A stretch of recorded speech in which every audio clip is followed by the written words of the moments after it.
આજે માર્કેટમાં ફરી એકવાર ઇન્સ્ટિટ્યુશનલ પ્રેશર અને વોલેટિલિટીએ બજારનો સાચો મૂડ સ્પષ્ટ કરી દીધો. આજના ડેટામાં બહુ મહત્ત્વનો એક સંદેશ છુપાયેલો છે. નમસ્કાર મિત્રો, ક્લોઝિંગ બેલ બાદનું માર્કેટ મૂડ 12 માર્ચ. સૌપ્રથમ નજર કરીએ મુખ્યત્વે નિફ્ટી સેન્સેક્સ. નિફ્ટી આજે 23,639 પર 227 પોઈન્ટના ઘટાડા સાથે બંધ. સેન્સેક્સ 76,034 પર 829 પોઈન્ટ ડાઉન. વિક્સ પર નજર કરીએ તો 21.52 સુધી પહોંચ્યો, જે બજારમાં ઉપરી સ્તર પર ભારે વોલેટિલિટી દર્શાવે છે.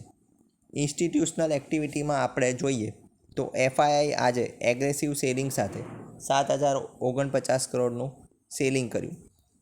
ડીઆઈઆઈનો 7,949 કરોડનો પ્રયાસ બજારને દર વખતની જેમ સપોર્ટ આપવાનો કર્યો.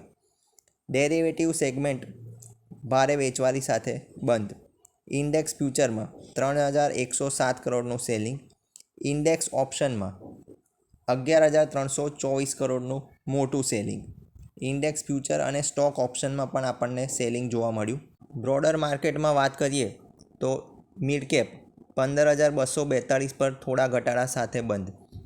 સ્મોલ કેપ ઇન્ડેક્સ 6,037 પર થોડાક ડિક્લાઇન સાથે બંધ. બેંક નિફ્ટી 635 પોઈન્ટ ડાઉન થઈ 55,100 પર બંધ. ગ્લોબલ ક્યુઝ પર નજર કરીએ તો બ્રેન્ટ ક્રૂડ મહત્ત્વપૂર્ણ $100ની સપાટી પર પહોંચી ગયું છે, જે એનર્જી માર્કેટ માટે એક મહત્ત્વપૂર્ણ લેવલ છે.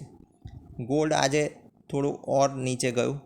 સિલ્વરમાં થોડીક આપણને આજે સ્ટ્રેન્થ જોવા મળી. ઓપ્શન્સના ઇન્ડિકેટર મુજબ નિફ્ટી આજે 0.82ના પીસીઆર પર છે.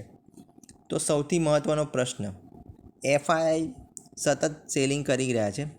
વિક્સ ઉપર છે. ક્રૂડ પણ સ્ટ્રોંગ ઉપરી લેવલ પર છે. તો આ શું શોર્ટ ટર્મ પ્રેશર છે કે આગળ કોઈ બહુ મોટી મોમેન્ટમ સ્ટોરી બનવા જઈ રહી છે? તેનું સાચું ચિત્ર આગળના દિવસો આપણને બજારમાં ખબર પડશે. જય હિન્દ, વંદે માતરમ.